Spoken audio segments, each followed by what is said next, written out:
నుంచి బీజాపూర్ సుల్తాన్లకు సింహస్వప్నమయ్యాడు ఛత్రపతి శివాజీ. అటువంటి శివాజీ మీదకు బీజాపూర్ సుల్తాన్ పెద్ద సైన్యాన్నిచ్చి అఫ్జల్ ఖాన్ ను దండయాత్రకు పంపించాడు. ఈ విషయం తెలుసుకున్న శివాజీ అఫ్జల్ ఖాన్ కోసం ఎదురు చూస్తూ ఉంటాడు.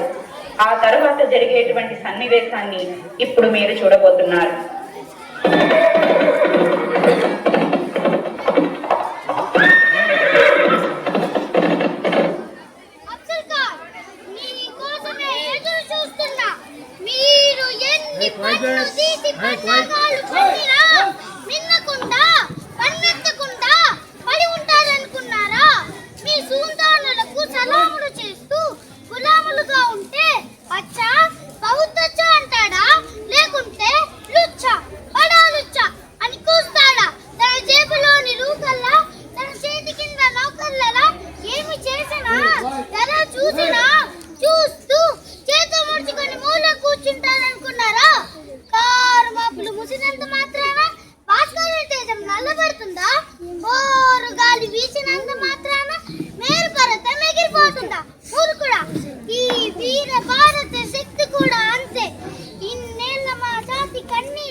ఎన్నో దేవాలయాలను ధ్వంసం చేశావు.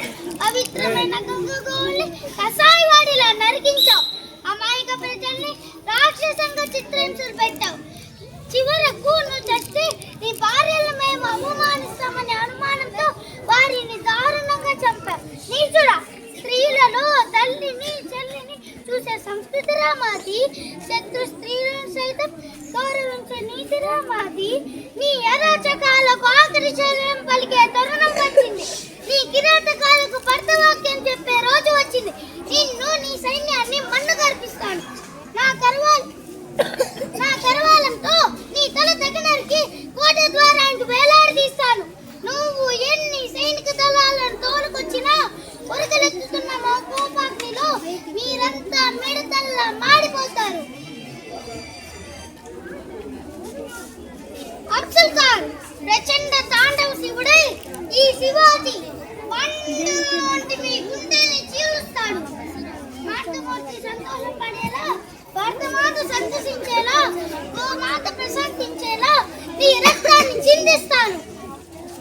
అమ్మా భవాని మాత, నీ బిడ్డను దీవించమ్మా. అడుగడుగునా నీ ఆశీస్సులే కొండంత అండగా, శక్తి నిండగా ముందడుగు వేస్తున్నానమ్మా. జై భవాని, జై భవాని. ధన్యవాదాలు.